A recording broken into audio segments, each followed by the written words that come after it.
नमस्ते, गपशप विद खनक में आप सबका स्वागत है। मैं हूं खनक हजीला और आप लोग देख रहे हैं गपशप विद खनक। आज हम पिछले एपिसोड की कहानी को आगे बढ़ाएंगे। अभी तक हमने देखा कि वह जो कहानी है वह एक लड़की की कहानी है। वह रोज भगवान का नाम जपती है, पर उसकी जो भगवान में भक्ति है, जो भगवान में विश्वास है, वो थोड़ा विचित्र तरीके का है। भगवान उसके सामने आते हैं पर उसे विश्वास नहीं होता है। फिर जब उसे थोड़े समय बाद विश्वास होता है, तब वो अपनी दिनचर्या में जितना भी उसे गुस्सा आता है उसे दबाने की कोशिश करती है। हमने देखा कि कैसे वह जब ऑफिस के लोग उसके लिए चाय लाए तो उसे गुस्सा आ रहा था कि हर बार की तरह उनने सही तरीके से चाय नहीं बनाई, पर उसने अपना गुस्सा दबाया। चलिए आज हम कहानी को आगे बढ़ाएंगे। तो इसके बाद जब उसने अपना चाय के लिए गुस्सा दबाया, थोड़े समय बाद उसे क्लाइंट का कॉल आया। उसने कॉल उठाया, पूरी बात करी, हिसाब किताब किया। फिर क्लाइंट ने अपने ऑफर की बात करी, जो उसे मिलना चाहिए था कायदे से, क्योंकि कंपनी की वजह से उसका नुकसान हुआ था और उसे मिलना भी चाहिए था वो ऑफर। पर जो लड़की थी उसके दिमाग में चल रहा था कैसे भी करके मैं इसे ऑफर नहीं दूंगी। वह यह बोलने ही वाली थी कि उसे ऑफर नहीं मिल सकता है, पर उसने अपने आप को रोक लिया क्योंकि पास में ईश्वर जो बैठे थे। अगर वो ऐसा करती, सामने वाले को वह ना प्रदान करती जो उसको मिलना चाहिए, तो यह पाप होता, ये गलत होता, ये एक तरीका का झूठ होता है। अगर आप पूरा सच ना बोले, कुछ छुपाएं, तो वो एक तरीके से झूठ ही होता है, ये गलत हो जाता।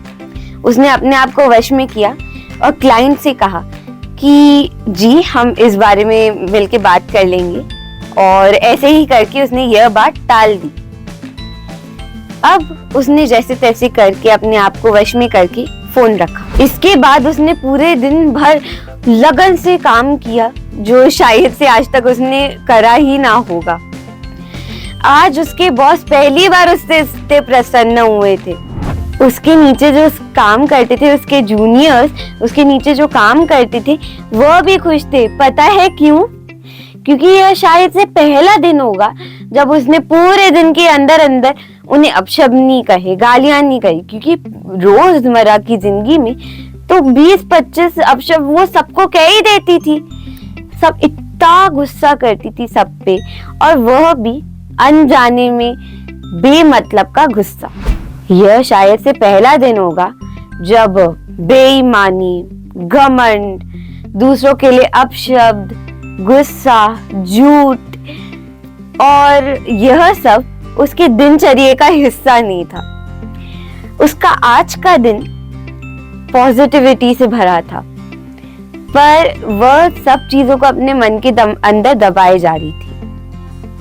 उसने जैसे तैसे करके अपना ऑफिस का दिन खत्म किया और कार में बैठने जा ही रही थी कि उसने पाया कि प्रभु पहले से ही कार में बैठे हैं, सुबह की तरह। वो कार में बैठी और उनने प्रभु से एक रिक्वेस्ट करी। उनने कहा, प्रभु कुछ नियम तो आपको भी ध्यान रखने पड़ेंगे, सीट बेल्ट लगानी पड़ेगी। प्रभु के चेहरे पर यह सुन के एक संतोष वाली मुस्कुराहट आ गई और वह वहां से चल पड़े। घर की तरफ जाते हो बीच रास्ते में उसे फोन आया। अब आम जिंदगी में तो वो फोन करते करते गाड़ी चलाती, पर आज कैसे करती? आज तो प्रभु स्वयं उसके कोने में बैठे हैं। तो उसने गाड़ी कोने में रोकी, नियम अनुसार उसने फोन पे बात करी और फिर चली आगे। अब जब वह घर पहुंची और भी कई घटनाएं हुई, जिसे जानने के लिए आपको अगला एपिसोड देखना पड़ेगा। आशा है कि अभी तक की कहानी आपको अच्छी लगी होगी। मुझे यह कहानी शूट करने में बहुत खुशी हुई और बहुत मजे आए। आशा है आप भी इसे देखते समय उतने ही आनंदित हुए। मैं मिलती हूँ आपसे अगले हफ्ते, तब तक के लिए मुस्कुराते रहें। This will be the conclusion of our today's discussion. To watch more of this content, don't forget to like, share and subscribe my channel, and we'll keep the videos coming.